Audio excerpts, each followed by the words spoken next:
nemojte užekivati, ometati, inače ćete moju sekvencu da se sudi.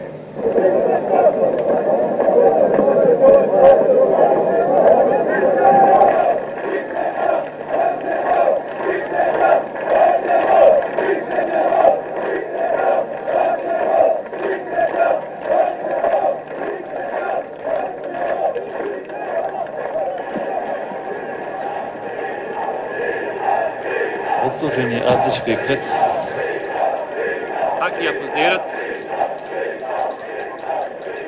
Alija Alešević, Ibrahim Mujić, Josip Grgić, Ismeta Junuzović, Mujo Vuković,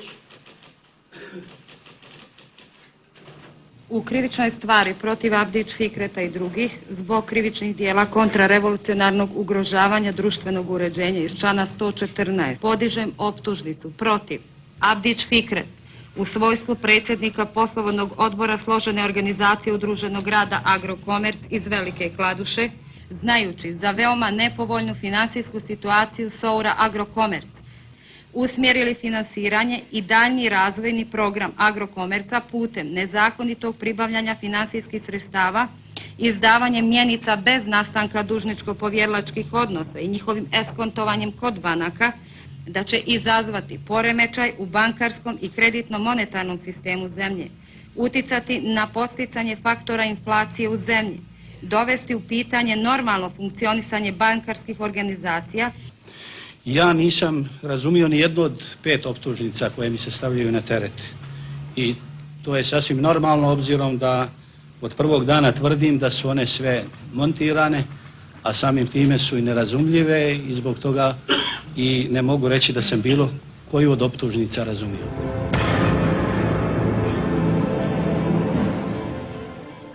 Ja sam bio sudija tadašnjeg okružnog suda u Tuzli i taj neko mislim da je to bilo Ministarstvo pravde, vjerovatno, kao što je i danas neki organ u ministarstvu, je nekim svojim dekretom ili tačnijim rješenjem odlučio da ja u ovom predmetu budem sudija.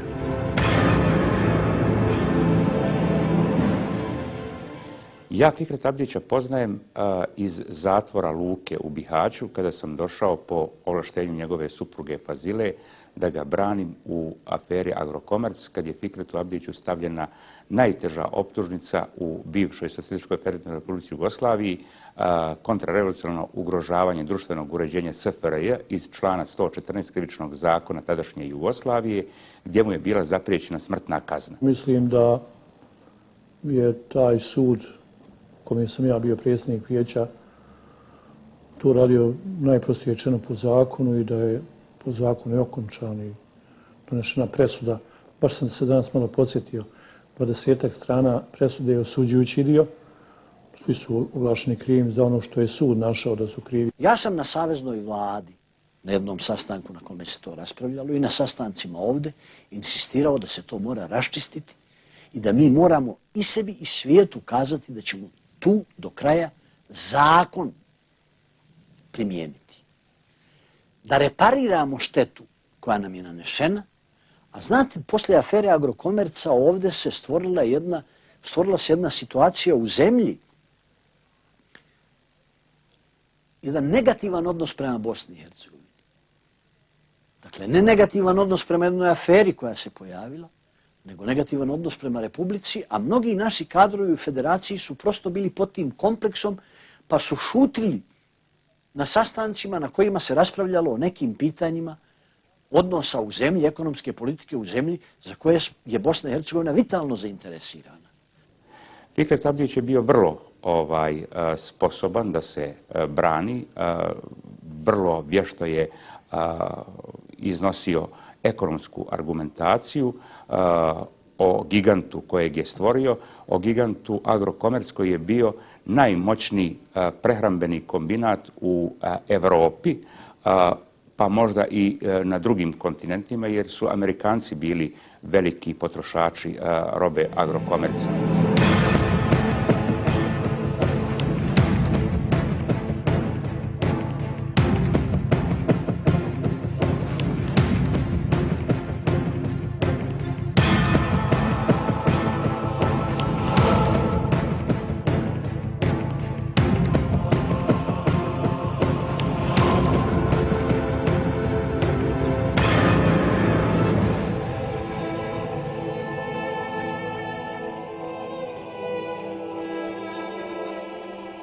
kako je sve počelo. Kladuša je bila kažnjenička općina. Mi smo dakle bili kao narod kažnjeni od države zbog ustanka 1950. godine koji se zvao Carinska buna. I mi smo naravno tu kaznu jako dobro osjetili kao građani Velike Kladuše. Naime, bili smo najnerazvijenija općina u Bosni i Hercegovini. U to vrijeme je bilo 107 općina u Bosni i Hercegovini, mi smo bili na dnu ljestvice po razvijenosti. Ništa nismo imali. Ni struje, ni vode, ni kanalizacije, a ne govorimo o zaposlenosti i tako dalje. Zbog toga što ti veliki sistemi u Bosni i Hercegovini, jer smo bili općina koja je kažnjena zajedno sa Cazinom i tako dalje, nisu instalirali svoje kapacitete u Velikoj Kladuši, poput recimo velikog RMK Zenice i tako dalje, ti veliki bosansko-hercegovački sistema, pa i Jugoslavije. Oni nisu instalirali svoje kapacitete u Velikoj Kladuši zato što nisu smjeli, bojali su se. Jeli, to je bila politika.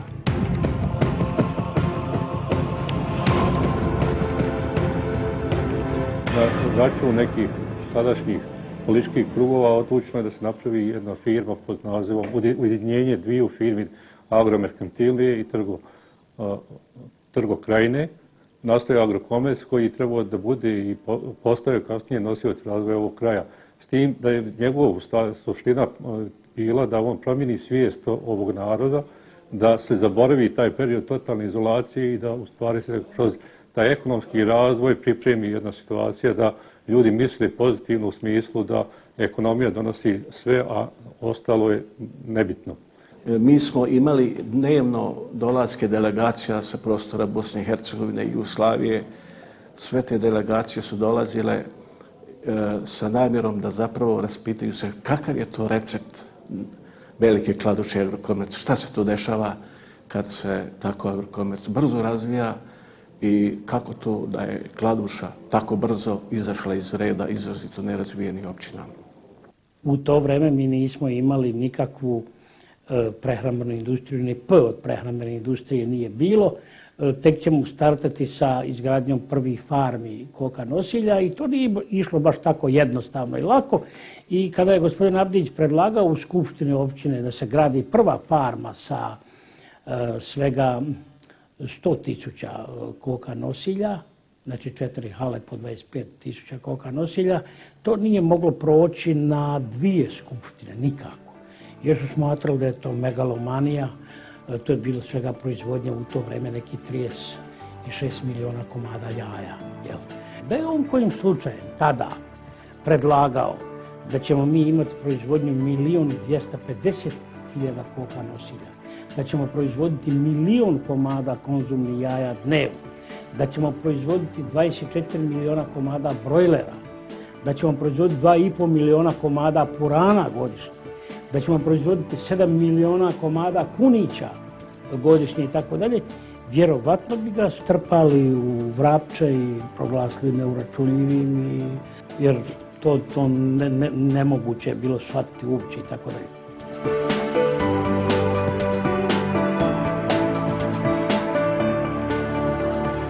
Da bi tek na 3. sjednici, kad je on vidio da je već vrag odnio šalu i da to ne može nikako da prođe, da je on onda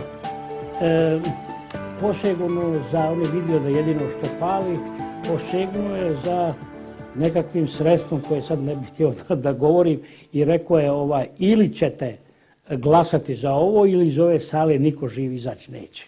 Čitava Jugoslavija, znači sadašnje države Slovenija, Hrvatska, Bosna i Hercegovina, Srbija, Crna Gora, Makedonija, Kosovo, imale su inozemni dug 18 milijardi dolara. Znači, za 40 godina dok je Tito izgradio fabrike, zaposlio nekoliko miliona ljudi od tih novaca, puteve, pruge i tako dalje, zadužuje ukupno toliko Jugoslaviju, a Fikret Abdić je stvorio gigant po ekspertizi doktora Hrvoja Šošića i po naknadnoj ekspertizi koju je sudu prezentirala vještakinja Zavoda za sudska vještačenja Republike Hrvatske Mirta Županić. Vrijednost Agrokomerca je bila 3,6 milijardi američkih dolara. U to vrijeme to premašivalo cifru od 7 milijardi njemačkih maraka. A da podsjetim, znači, radi gledaoca, 1 milijarda je 1000 miliona.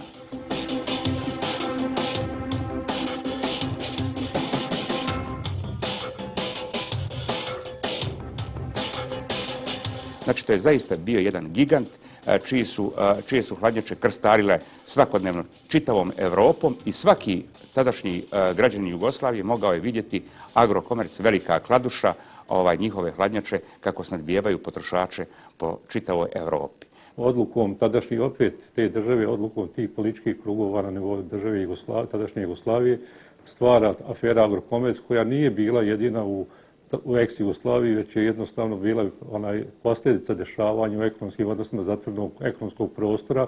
Tu je bila prije toga 85. afera Podravka, da ne govorimo o Srbiji, afera koje nisu nikad objedanjene. Došlo je da se jednostavno kaže da ono što je rađeno da ništa nije valjalo i da se određeni ljudi privedu pamet u smislu poslušnosti i političke poslušnosti, od kasnije da se iskoristi u nadolazećim periodu.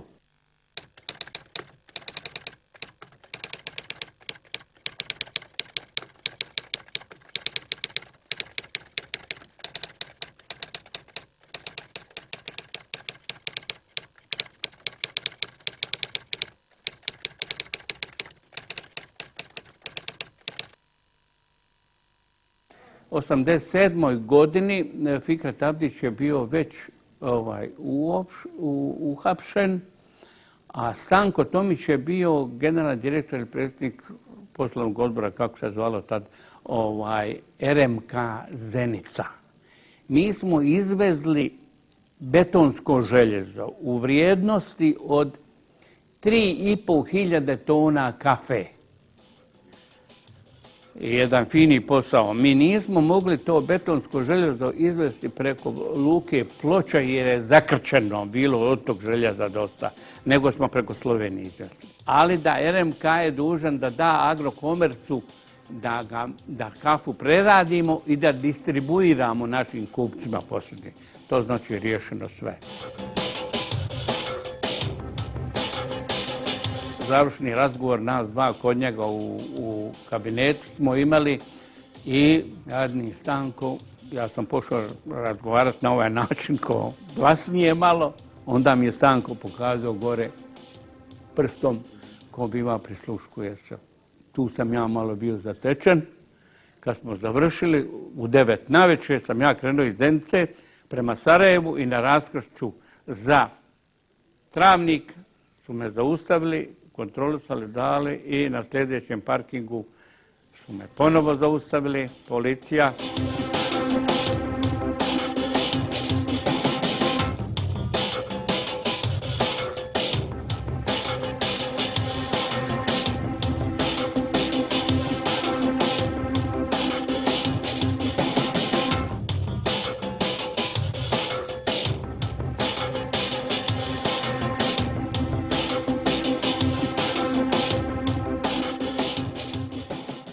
Način na koji je poslovao Fikret Abdić bio je uobičajen zakonski način plaćanja i da budemo objektivni, aferu je navodno otkrio novinar Aždajković iz Borbe koji se naknadno objesio i to je otkrio negdje u Kraljevu.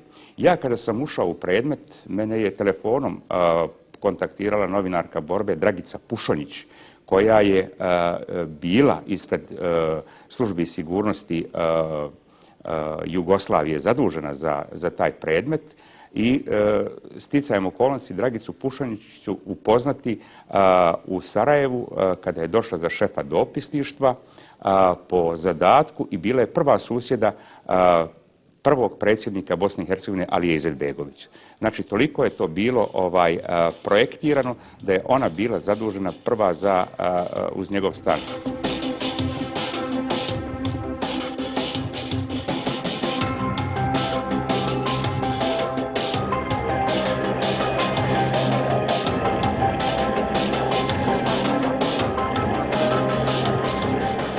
Ja sam sasvim normalno doživio čin hapšenja, iako do 8. septembra 1987. godine nisam uopšte vjerovao da ću biti uhapšen. ali sam u 7 sati ujutro, obzirom da sam 4. septembra bio smijenjen bez prisustva na sjednici Centralnog radničkog savjeta i preko sredstava javnog informisanja saznao da sam smijenjeni predsjednik, nisam išao na posao, upalio radio kod kuće, supruga je tek pripremila kafu. Prvu vijest koju sam čuo je da Mandatsko-imunitetska komisija odlučuje o tome da li će se dozvoliti pokretanje krivičnog postupka protiv Fikreta Abdića. Pošto je sjednica zakazana, a ja uopšte nisam obavješten, znao sam da mi se radi iza leđa i rekao sam odmah supruzi, danas ću oko 5 sati biti uhapšen. Agrokomerc je smetao nekome zbog toga što taj dio Bosne i Hercegovine je krenuo naglo, znate, politički je bio neobrađen, tako rekuć, a onda su se počeli osamostaljavati, znate, imali svoje mišljenja i gledali i tako dalje. I onda je materijalno počeo Agrokomerc da raste i da postane materijalno neovisan, znate. Onda kad ste vi materijalno neovisni, onda i politički, znate. Tu je sada splet okolnosti koji je našao i koji se poslije pojavio da bi mogao da se nama to montira na razne načine, znate, da bi se taj nesretni Hamdija Pozderac koji je trebao da bude prvi predsjednik predsjedništva Jugoslavije, imao druga mišljenja, nije dao mijenjati ustav i tako dalje i to je krenulo tim putem. Hamdiju se moglo vezati za Agrokomerc jer je on isto kraja i družio se sa mnom. A inače za poslove konkretne Agrokomercove ne može se uopšte, ti se poslovi ne mogu spajati jer je on uvijek govorio da je on sociolog, da se ne razumije u privredu i on jednostavno se nije u to uključivao. Zašto se ne cijeni sa ove iste vremenske distance i ono što sam govorio u aprilu 1984. godine na predsjedništvu CHSK BiH o potrebi da se Abdić povuče na rad u izvršno vijeće za predsjednika Republičkog komiteta za poljoprivredu? Zašto se ne cijeni moja ponovljena insistiranja iz 1984. i 1985. godine o poštovanju zaključaka izvršnog vijeća Skupštine? Jednim udarcem su se riješila dva projekta, slavljenje Bosne i Hercegovine kroz uništavanje Krajine i jednog najvećeg giganta i moramo reći da je taj dio naseljen bio 94% muslimanima, gdje je taj projekat, kažemo, imao dva znači aspekta uništenja muslimanske populacije u Krajini, uništavanjem jednog najjačeg ekonomskog giganta i homogenizaciju srpskih kadrova u BiH. Ja sam ovdje rekao i mislio sam i mislim i sada da je to bio udarac ugledu i kredibilitetu zemlje i da je to bio jedan od najvećih udaraca samoj Bosni i Hercegovini i njenom položaju u Jugoslaviji.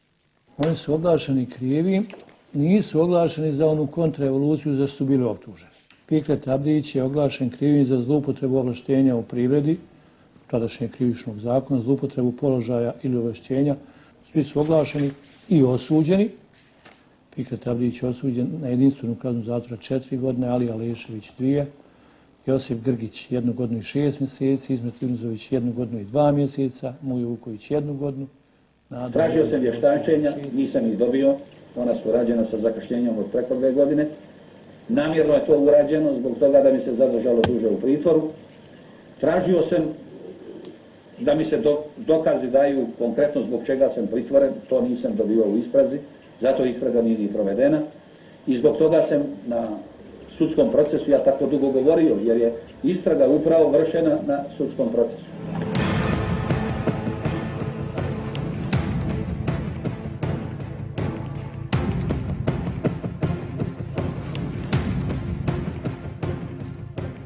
Formirali smo koordinacioni odbor po odlasku Fikreta Abdića u zatvor, jer smo znali da je on nevin i da ukoliko ne uložimo svoj trud u spasu, da će Agrokomerc, jer je cilj bio da se Agrokomerc raspe, uništi kao gigant. On je počeo, oni su već krenuli na prodaju prvog građevinskog materijala, mreža i koješta, ono što se moglo na brzinu prodati, a poslije toga su već dali na licitaciju određeni broj objekata da se to rasproda.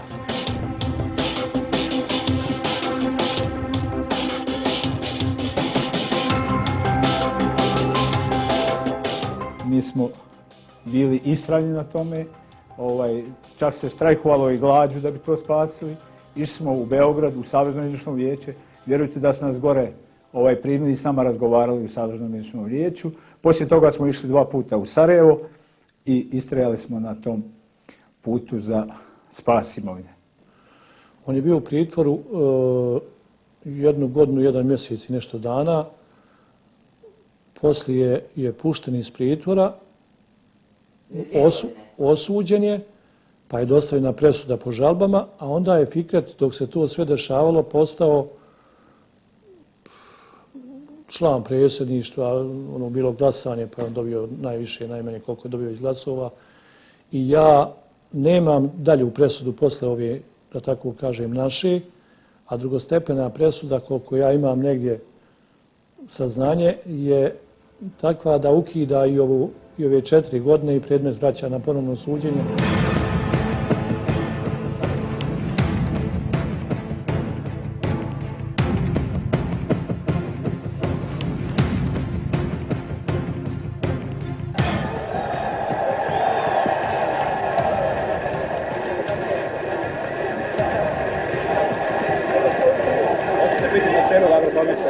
Kad god radi sudbene traže, bit ću sve šta budem.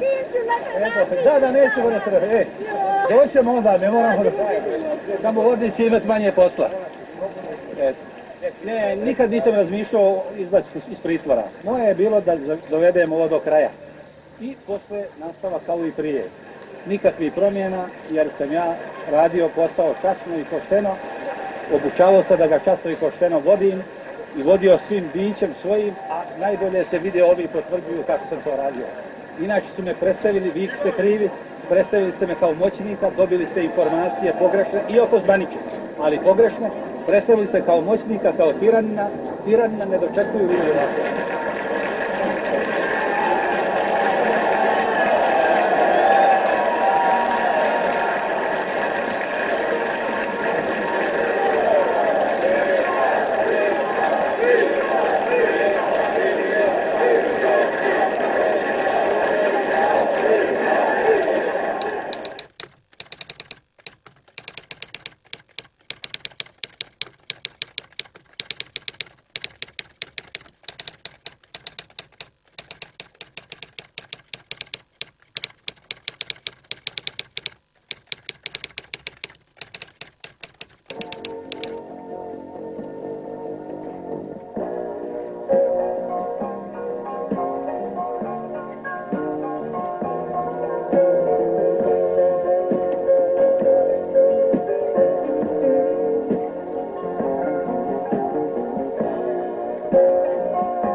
Mi smo znali da je Fikret Abdić jedan od najpoznatijih i najvoljenijih, mogu reći, ljudi u Bosni i Hercegovini. Znali smo gdje krene Fikret Abdić, da će tada krenuti i Krajina.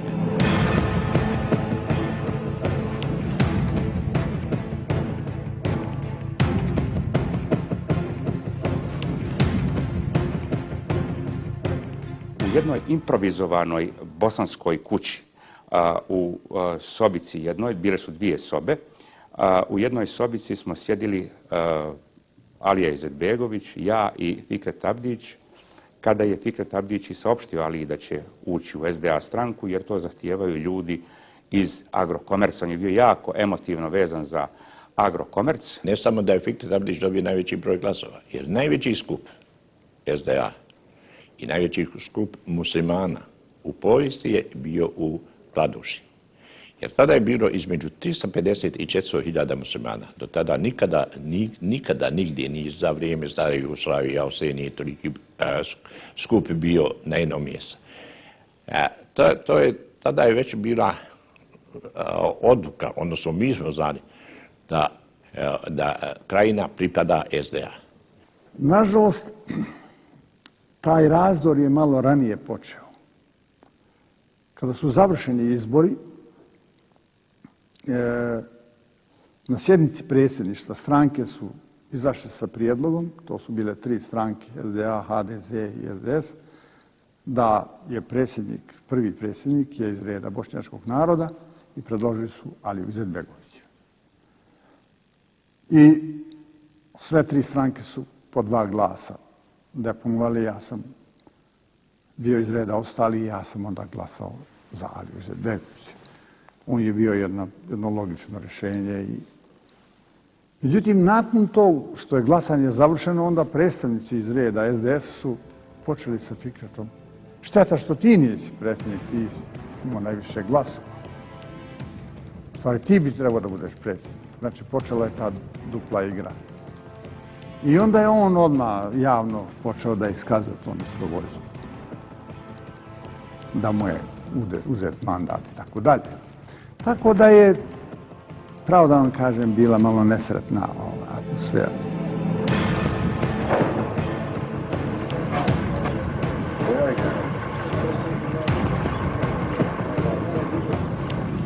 Sve povratno iskazali. Jeste, da se pretalo bolje za vreme, da bi došli na određeni sastanak. Sve ćete primetiti tu napetost, jednostavno neku nervozu, jer u vazduhu, to je jednostavno uhvatljeno. Pitavo gledu na Fikretu.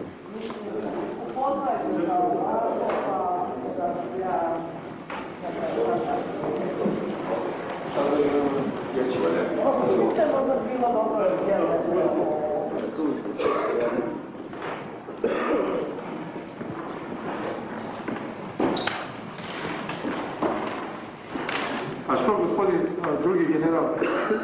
Put da izađemo iz ovih teškoća jeste dolazak do takvih informacija. Slažem se s vama. Samo da vam kažem jednu stvar.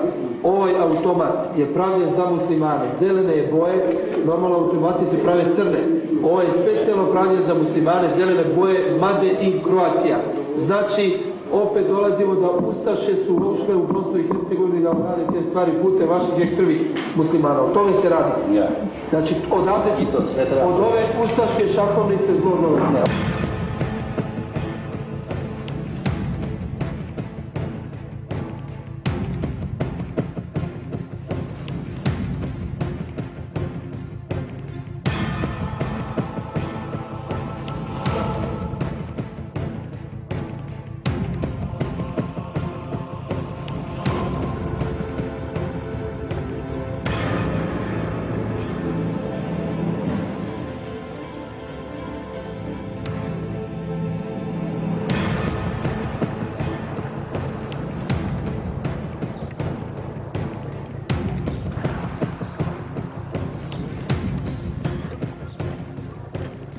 Televizija Sarajevo, ovdje su došli u naš studio ministar odbrane Jerko Doko, izvinjavam se. Molim vas, gospodine Ganjić, samo malo. I tu je član predsjedništva, gospodin Fikret Abdić. Da, kod nas u studiju ovdje. Dakle, komplet predsjedništvo u stvari negdje, tu je kompletirano na 3 linije. Ja vas samo molim da objasnite kakav je vaš položaj u Lukavici. Ja sam ovdje praktički zarobljenik. Dajte, generale, prekinite vi vatru sa položaja iz Lukavice prema Sarajevu. A uopšte se ne tuče iz Lukavice, nego se Lukavica tuče. Ma nije istina, tuče se stalno centar Sarajeva, pa ovdje u dvorani gdje ja vama sad govorim. Ima 50 ljudi od kojih je pola inozemaca. Ja vas molim, ja ne mogu da govorim u duetu. Ja se nadam da vi nećete ucenjivati na taj način što ćete gospodin predsjednik... Nisam ja sam dobio takvo naređenje, Senade. Da? Nazovite generala Kukanica, bit će vam sve jasno. Zdravo. Možemo dobiti predsjednika još na liniji? Alo? Da? Da li možemo dobiti predsjednika još na liniji? Da li smo u kontaktu? Evo sada, svakog trenutka dobijam izvještaj koliko mi je ranjenih poginuli. Pa nemojte me više sa time. Da? Sve to lijepo iz televizije govoriti. Međunarodna javnost prati da je predsjednik predsjedništva jedne suverene i nezavisne države uhapšen od armije koja nema legitimitet u ovoj državi. Taj razgovor sa Izetbegovićem koji se odvijao, kao što znate, posredstvom televizije Sarajevo, na neki način je simplificirao situaciju. Ja sam u tom razgovoru pokušao da definišem status predsjednika predsjedništva. Da je on zarobljenik, da su mu bukvalno svezane ruke i da je to kidnapovan čovjek i da kidnapovani ljudi nemaju, tako da kažem, ingerencije u smislu nekih krupnih državnih odluka koje bi mogle da utiču na suverenitet države. A vi znate da se Abdić pojavio i na televiziji. Sve su to bile priče u smislu smerivanja, međutim on je bio ubeđen da će taj šou da uspe. Međutim, naši ljudi su držali teren. Na neki način kontrolisali situaciju gdje se ona mogla kontrolisati, na punktovima u gradu, držali su linije prema Jugoslovenskoj narodnoj armiji. Naravno, ja sam pokušavao na neki način da stalno držimo Fikreta Abdića uključenog. Ja sam rekao, predsjednik je kidnapovan, hajmo da pregovaramo, da pokušamo da ovo riješimo mirnim putem i tako dalje. I 2. maja uveče on je bio prisutan kad sam ja rekao da treba pregovarati, da idemo, ko želi da ide na pregovore sa mnom i tako dalje, i tako dalje. On nije, on se distancirao i počeo da na neki način kreira neku priču. To je bila ona priča kasnije da je to Alija sam sve režirao, to je bila njegova priča.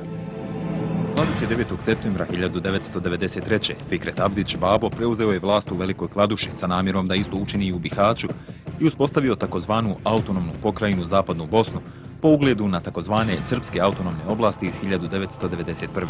To je uradio u dogovoru sa Slobodanom Miloševićem i Franjom Tudžmanom, kojima je u tom trenutku veoma odgovarao unutar bošnjački sukob. Čin proglašenja pokrajine je bio neustavni i protivzakonit čin koji se suprotstavljao Ustavu Republike Bosne i Hercegovine. Abdić večeras je uputio poruku stanovništvu Bosanske krajine. Pozivam građane Zapadne Bosne da ne slijede zapovjedi kojima se od stanovništva traži da ostane u kućama i samoizolaciji, jer Izetbegović i želi da sve građane podredi vlastitoj samovolji i iluzijama da je veliki državnik i vođa svih muslimana u Bosni i Hercegovini. I danas njegovi sljedbenici na Svemuslimanskom saboru u Sarajevu odlučili su nastaviti sveti rat, kako kažu, do konačne pobjede. U taj svoj cilj uračunali su i 200.000 krajiških života, koje nikada nećemo žrtvovati za sulude ideje o stvaranju Aline države u srcu Evrope. Šta smo mi? Vojsko! Čija? Bobino! Čija? Bobino! Ponovo! Bobino! Kao što znamo, na izborima 90. godine izabrano 7-članovo predsjedništvo, dva muslimana, 2 Hrvata, 2 Srbina i 1 iz reda ostalih. I ponašanje jednog od 7 nije ništa moglo sa ustavno-pravnog stanovišta bitno promijeniti. Drugo su političke konsekvence eventualno takvog napuštanja njegovog predsjedništva u Bosni i Hercegovini. S druge strane, Abdićev ratni privredni model bio je vrlo jednostavan. Za sredstvo plaćanja odabrao je njemačku marku. Sklopio je sporazume s Radovanom Karadžićem i Matom Bobanom kao dio prethodnog dogovora sa Slobodanom Miloševićem i Franjom Tudžmanom. U Zagrebu je 21. oktobra 1993. godine u prisustvu Franje Tudžmana Fikret Abdić potpisao sa Matom Bobanom zajedničku izjavu. Tim dokumentom oni su dijelili Bosnu i Hercegovinu po osobnim nahođenjima. Mate Boban je poslije izjavio da su se jedinice HVO-a Bihaćkog okruga pridružile snagama narodne odbrane, to jest vojsci Fikreta Abdića. Dan kasnije, 22. oktobra 1993. poslije potpisivanja sporazuma sa Bobanom, Fikret Abdić je otputovao u Beograd i sa Radovanom Karadžićem u prisustvu Slobodana Miloševića potpisao deklaraciju koja obje strane obavezuje na mir. Kao potvrda ovih dogovora i nastavak uspješne saradnje uslijedio je 7. novembra 1993. godine sastanak predsjednika vlada 3 paradržava u Velikoj Kladuši, Jadranka Prlića, Vladimira Lukića i Zlatka Jušića. Od hrvatskih vlasti dobio je status povlaštenog partnera i pravo na upotrebu bescarinske zone u Rijeci. Robni promet s Hrvatskom i inostranstvom obavljao je po odobrenju hrvatskih vlasti preko zagrebačke tvrtke Voće. Juče je bio proglas predsjednika autonomne pokrajine Zapadna Bosna, gospodina Fikreta Abdića, koji je doslovce rekao: sve jednom borcu i starješini je zagarantiran status i riješeno materijalno i financijsko i svako drugo obezbeđenje. Prema tome, bilo kakva takva razmišljanja ne dolaze u obzir. Od 1.10. kompletan sistem obezbeđenja oružanih snaga regije, odnosno autonomne pokrajine Zapadna Bosna, se rješava kao što je i do sad rješavano na nivou autonomne pokrajine. Sve što tražimo od vas je, dok rukovodimo ovom komandom, ovom brigadom, dok rukovodim, tražim da trezno, pametno, bez potrebe i upotrebe jedinice, da puca u moj narod, u moj i vaš narod. To su naši ljudi, naša djeca, vi ste iznikli, međutim, narod se dešava na ovakav način kako se dešava. Sve dotle dok komanda 5. korpusa ne da saopštenje ili ne da naređenje da drugačije postupim ili da me smijeni, ja dotle postupam kao vojnik i bavim se prednjim krajem i prednjom linijom sa zadatkom da ne dozvolim prodor četnika, odnosno srbo-četničkih agresorskih snaga na linijama odbrane 503. brdske brigade. Mi moramo biti spremni i odlučni. Moramo biti vrlo odvažni i efikasni. Ne smijemo podlegati nikakvim pritiscima, niti bilo kakvoj propagandi. Imamo snage i sposobnosti, morate imati ozbiljnu saradnju i sadejstvo sa svojim instruktorima i zajedno odgovorno krenuti na utvrđene zadatke. Po nalogu Fikreta Abdića otvaraju se logori za Bošnjake vjerne Ustavu Republike Bosne i Hercegovine. U Drmeljevu je bio logor kroz koji je za 2 mjeseca prošlo 520 ljudi. U jednom dopisu Abdićevih autonomaša od 12. januara 1995. piše da je u vojnom zatvoru Miljkovići 1567 zatvorenika. Bilo ih je 11 na prostoru opštine Velika Kladuša. Sistemski su bili slični, odnosno identični kao i svim drugim logorima na prostoru Bosne i Hercegovine, pa i šire.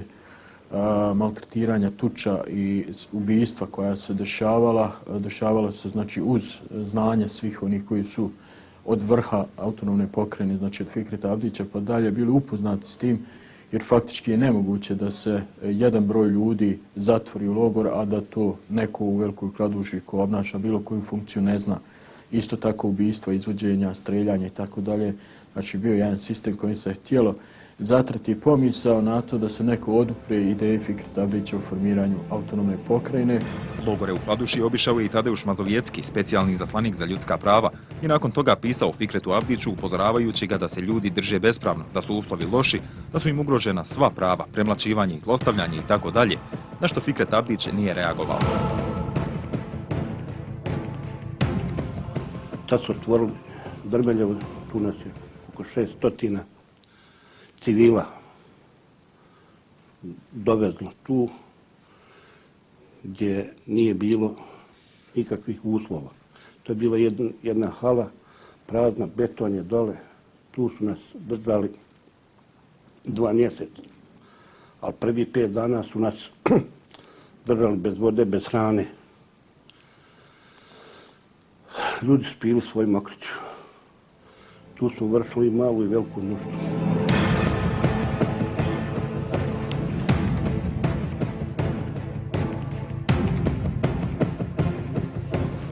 6. dan su došli po nas 12. Vodili su nas na streljanje. Spasio nas je Crveni križ. Jer u momentu nas 12 smo bili vezani za ruku sa onim listicama i u kombi utrpali i krenuli za streljanje normalno. I mi kad smo izašli sa one kapije, u tom momentu Crveni križ je ulazio, došao je da nas posjeti. I kad je ušao Crveni križ, ovi su rekli, logoraši, da su odveli nas 12. Kuda, niko ne zna se. Pred Karlovačkim sudom dr. Sulejman Kendić je svjedočio o stotinama silovanih žena logorašica. Te su žene prema iskazu bile izudarane, grižene, s otiscima zubiju, prstiju, bez intimnog veša, krvave po tijelu. Doktoru Kendiću nije bilo dozvoljeno da žrtvama daje bilo kakvu terapiju, a osobno je izvršio 136 prekida trudnoće. Neke od tih žena preživjele su silovanje čak i po odmakloj trudnoći. Evo rana, tu je jedna rupa na mome zidu od moje kuće, a kod druge kuće su me odveli pred mrak i tamo su, ovdje su kod kuće kraj stomaka metak, a kod druge kuće kraj glave 3 metka. I pitali su me, kaže, šta je Fikret kad su upali po drugi put iz batnuge. Meni došlo u mozak da kažem predsjednik, kad je vidio Mazovjetski, on je stojao i čovjeku su padale suze na beton. Odveli su nas u dispanzer. U dispanzeru su nas stavili u mrtvačnicu u sobi 4x4, gdje nema prozora, nema vode, sve od pločica. Navečer oko noć je bila, ne znamo koliko je bilo sati. Mujo Milak je stajao uz vrata, baš dobro se ono sjećam. I jednom se vrata otvoriše, kaže, ko nije ispitan, ko nije dao izjavu. Veli, Mujo, nisam ja dao. Mujo je otišao tamo, nakon minutu, čulo se jauci, jecanje. Nisu samo čuli jauke, ništa više. Mujo su dole polumrtvak. Oni su ga ubacili i dalje prozivka je bila. Jedan sam osjetio udarce po tijelu i uslijed tih udaraca sam ja bio vrčen u krug. Udarilo su me po prsima, po rukama, po leđima, po nogama i u jednom trenutku jedan je momak udario me u stomak. Ja sam uza zid pao gdje u stvari sam bio u polusvjesnom stanju. Jedan je momak od tamo dotičao, vjerojatno pripadnik te njegove specijalne policije, polivao me, a drugi je vikao ne tako i pošto su me digli, opet bacili u krug uslijed onaj vrčenja od batina, neko je viknuo ne tako, a opet sam dobio stomak tako da sam opet pao na zemlju, odnosno na beton pločice, opet je izvršeno isti tretman poljevanja, dizanje i onaj maltretiranje tuče. To su vjerojatno bili pendreci, policijski, zatim drvene držale i takvi slični predmeti kojim su me udarali. Bio je to čitav ološ iz Srbije kojeg je Fikret Abdić plaćao. Znači, on je izdvajao ogromne sume novca da bi ti ljudi, taj ološ iz Beograda došao na prostor Velike Kladuše, s obzirom da je bilo poznato da su ti ljudi bili zaista veliki zločinci koji su već na prostoru Bosne i Hercegovine pokazali se kao takvi. I oni su Abdiću bili potrebni za ostvarivanje njegove ideje, prije svega za zastrašivanje naroda na prostoru Velike Kladuše. Tako da su oni doista činili ogromne zločine i u Ponikvama, ali i u drugim logorima gdje god su zašli. Legija i Radojica Božko Obac, oni su bili glavni, oni su vodili operaciju. Ulemak Legija, oni su vodili direktno, vidio sam je dosta puta, sigurno 20 puta sam ih vidio. Svaki put. Posle Krstinje smo odvedeni u Ponikve. Tu su nas isto tukli. Ja sam doživio to gdje je Legija pucao u vodu gdje je bilo 14 da uhvatim ribu. Pukao u glinu, ja sam dole morao skakati na -14 da uhvatim ribu, međutim ribe nema nigdje. Ja sam skočio za ribom u vodu, od ribe nema ništa, tako da sam se vratio na Kobokar i ponovo odveden u Ćeliju. Poslije su me razbili, tu su razbili mi oko, lijevo oko i vilicu, sve su, zatim prsa, koji ples satrali. U udruženju logoraša ističu da, osim što su činili zločine, rukovodstvo autonomne pokrajine Zapadna Bosna se i bogatilo na krađi i prodaji organa iz tijela ubijenih boraca. 1993. godine Ibrahim Kasumović, pomoćnik imama iz Vrnograča kod Velike Kladuše, gasulio je mrtvaca kojem su uzeti organi. Ono što sam ja kazao, to je vidjela i familija da je to tako. Kako? Pa da je normalno tijelo rasparano i sašiveno. A, na primjer, unutra je stomak ispunjen sa talašima. Vojska Fikreta Abdića učestvuje u saradnji sa srbijanskim specijalnim jedinicama pod komandom DB-a u operaciji koja je imala kodno ime Pauk i bila je vezana za područje Cazinske krajine. Za borbu protiv Atifa Dudakovića, komandanta armije Bosne i Hercegovine u Bihaću, Abdiću je sa svih okupiranih srpskih teritorija stizala značajna pomoć u oružju, municiji, nafti i ostalim strateškim sirovinama, ali i u ljudstvu.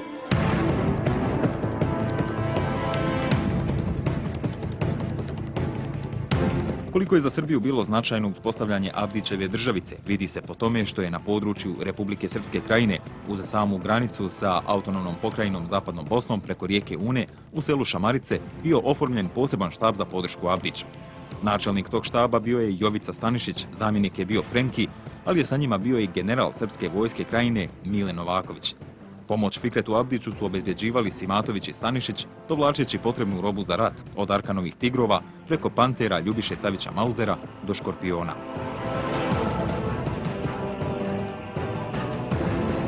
I tad je došao Frenki i došao je još jedan čovjek s njim, isto sa crvenom beretkom, plava uniforma, mislim da se zvao Božović. Isto imao je čin pukovnika. Nisu se mnogo zadržali, pošto je stvarno bilo, ono što kažu, vruće. Samo smo se pozdravili. Ja sam pitao Frenkija, pošto sam čuo za njega, nikada nisam vidio šta radite vi ovdje, pa kaže, došao je Jovica Stanišić, ja sam došao s njim. Jeste formirana operativna grupa Pavuk. No, ne zaboravimo da Abdić u bliskoj vezi sa Miloševićem je bio pod njegovim pokroviteljstvom i MUP Srbije je praktično na jedan prikriven način logistički podržavao i ne samo materijalno, nego i personalno tada Fikreta Abdića. Tako da oko generala Novakovića sa brojnim oficirima iz prije svega 39. i 21. krajiškog korpusa skupila se jedna grupa iz MUP-a Srbije na čelu sa Božovićem, Radojicom, pa sa Legijom. Formirali su tada dvije taktičke grupe i možda neuspjeh zbog čega oni nisu uspjeli ostvariti svoj strateški cilj je baš u slaboj koordinaciji i nepovjerenju između vojske i srpske milicije. Sporazum o Federaciji Bosne i Hercegovine i savezništvu Bošnjaka i Hrvata doveli su Abdićevu ideju o stvaranju SAP Zapadne Bosne u krizu.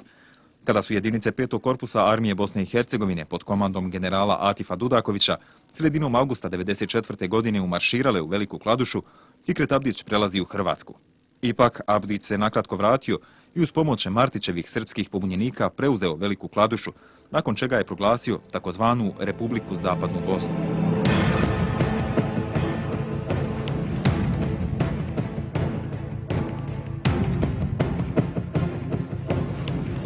Ja sam uvjeren da bi vi, naročito kao vjerski službenici, bili daleko zadovoljniji da smo mi mogli uraditi ono što se čini na Bajram, a to je da se svi izmirimo.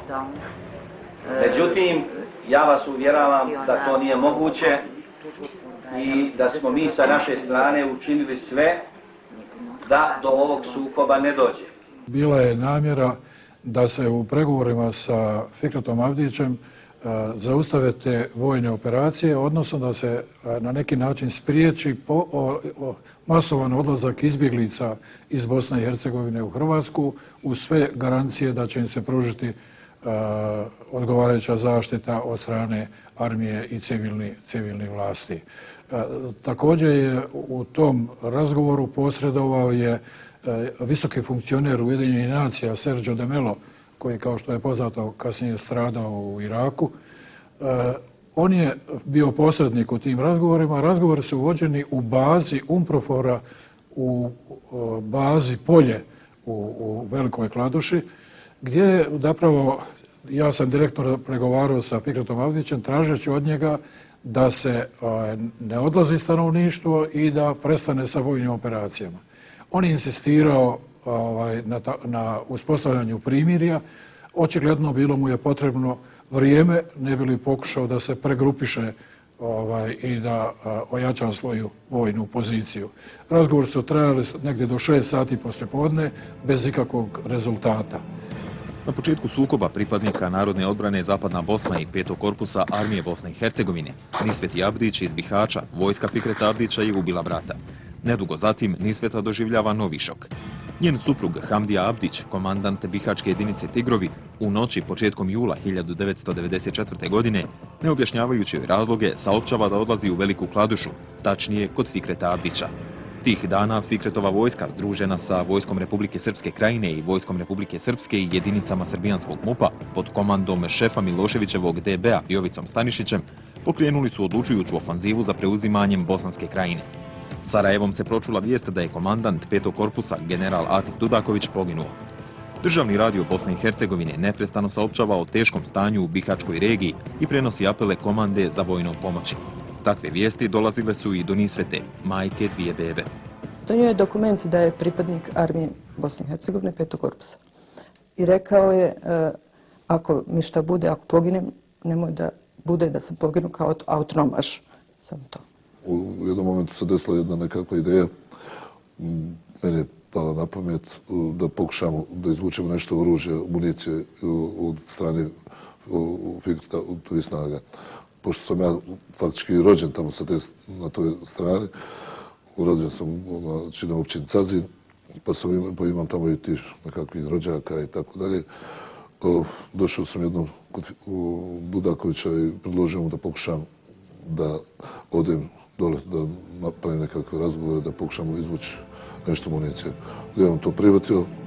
Čak 5 mjeseci ranije Hamdija Abdić je počeo realizaciju plana komandanta 5. korpusa generala Atifa Dudakovića, nazvanog Operacija Tigar Sloboda 94. Hamdija Abdić, čije je kodno ime i bilo Tigar, zahvaljujući svom prezimenu, uspio je relativno lako ubijediti svog prezimenjaka Fikreta i navodno se staviti u njegovu i službu autonomije.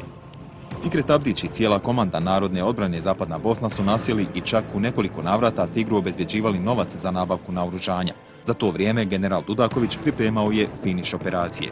Ta akcija je planirana tamo i ja sam trebao da budem veza s ljudima koji su opredjeljeni, koji podržavaju tu ideologiju tamo. Ja sam rekao da to može biti samo moj brat.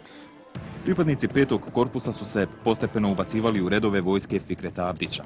U međuvremenu, u Bihaću i Cazinskoj regiji iscenirana je vojna pobuna, a na bosansko-hercegovačko-hrvatskoj granici Izačić formirana je komanda mira, koja je trebala dočekati pripadnike Narodne odbrane te vojske Republike Srpske Krajine, vojske Republike Srpske i srbijanske specijalne jedinice, koje su trebale da preuzmu kontrolu nad teritorijom pod kontrolom armije Republike Bosne i Hercegovine. Bilo je dobro da smo znali gdje će oni napasti. Ja sam tražio od njih da napadnu tu, da mi pomognu, jer da trpim gubitke, da imam otpor jak i tako dalje. Uglavnom, smo već u nekim jutarnjim satima prestala sa radom radio stanica Bihać. Ja im javljam da sam zauzeo da je pod kontrolom, ali da je oštećena, da je ne mogu staviti u funkciju i tako dalje. Da bi u jednom momentu neko je došao i upalio koji nije znao o čemu se radi, javio se iz radio stanice Bihać. I dok se to čulo, odmah se to blokiralo. I onda su mene pitali kada je bila uključena. Onda smo imali for da je to u stvari Cazin preuzeo radio Bihać, nakon što smo sjetili, i da su to oni maltene sa tog mjesta da bi dementirali da je zauzeta bihaćka stanica. I dok su u Bihaću pripadnici 5. korpusa palili gume kako bi slika o žestokim oružanim sukobima bila uvjerljivija, kraju su privođeni posljednji radovi na Velikoj Bini, specijalno napravljenoj kako bi se sutradan s tog mjesta građanima Bihaća obratili Fikret Abdić i čelnik Republike Srpske Krajine Milan Martić. Da bi se uvjerio kako sve teče po planu, Fikret Abdić je u izvidnicu u Bihać poslao najodanije saradnike, predvođene ministrom odbrane i policije Irfanom Saračevićem. U toj delegaciji nalazio se i Tigar. Ja sam tražio povećanje njihovih snaga. Trebalo se da pošli 200-300 ljudi na Izač, koji smo mi mislili bili napravili već klopku da je uvučemo, da je razoružamo i to je 300 pušaka i 300 zarobljenih vojnika. Međutim, ovaj Keđo što je bio komandant te brigade nije poslušao Fikreta, nije htio koji ovaj bu naredio. Poslije sve teklo, mi smo dobili i ja u Kladuši, a Hamdu u Bihaću, telefone mobilne tad, koji su mogli razgovarati, gdje smo samo mogli mi, nas dvojice, razgovarati, šifrirano, dogovarati tu akciju. To što smo mi dogovorili u Bihaću, kako ćemo dogovarati? Znalo se svaka riječ šta znači.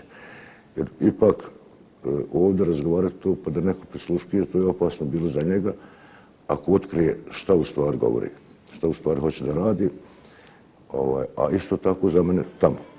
U međuvremenu su iz Velike Kladuše počeli stizati kamioni sa naoružanjem, opremom i hranom.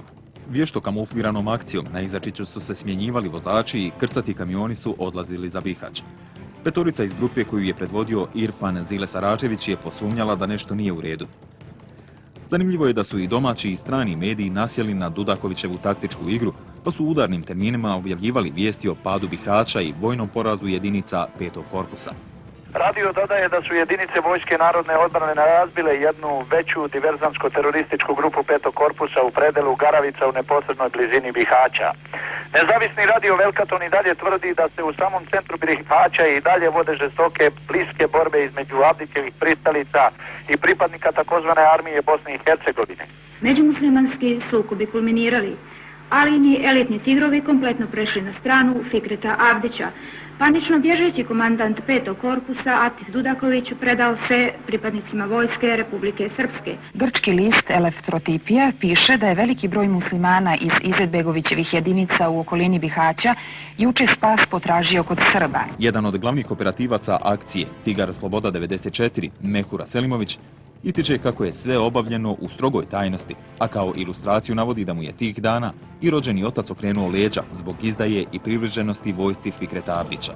Obmanuli smo mi i strane obavještajne službe koje su bile prisutne na ovom terenu, tako da su oni žive informacije bez nekakvih provjera, što nije svojstveno tim službama, plasirali svojim štabovima i svojim šefovima. Konačni bilans vješto izvedene operacije Tigar Sloboda 94 bio je vojni poraz Abdićevog režima i zapljena 1000 pušaka, 200.000 metaka te velike količine vojne opreme i hrane. Čestitam ti, prijatelju. Izvršio si zadatak sa svojom grupom. Mehura! Operativac Mehura i režiser.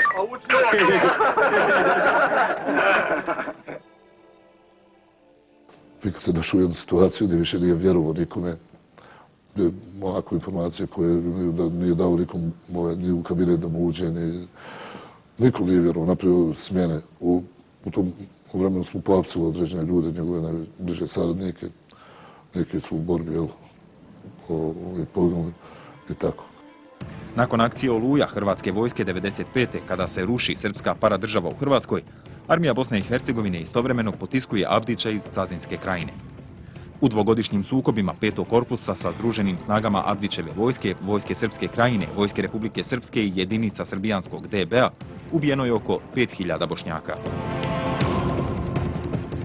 Iza rata se izjašnjavao kao Hrvat, nakon čega je dobio državljanstvo Republike Hrvatske i zaštitu Franje Tuđmana nakon zahtjeva Bosne i Hercegovine za njegovim izručenjem. Na suđenju Slobodanu Miloševiću, nakon objavljivanja snimka na kojem škorpioni ubijaju svezane dječake i mladiće, objavljen je i snimak na kojem se jasno vidi srbijanska umješanost u komandovanje Fikretovom vojskom, koju predvode najozloglašeniji srpski zločinci. Fikretova vojska pod mentorstvom Srbije u vidu zloglasne jedinice Škorpioni je počinila strašne zločine nad Bošnjacima koji su bili vjerni Bosni i Hercegovini. Zbog tih zločina Fikret Abdić je proglašen krivim i dobija najveću moguću zatvorsku kaznu u Hrvatskoj pred sudom u Karlovcu, koja je potvrđena i pred Vrhovnim sudom Hrvatske, te nakon žalbe ponovo potvrđena s jedinstvenom i konačnom kaznom od 15 godina zatvora.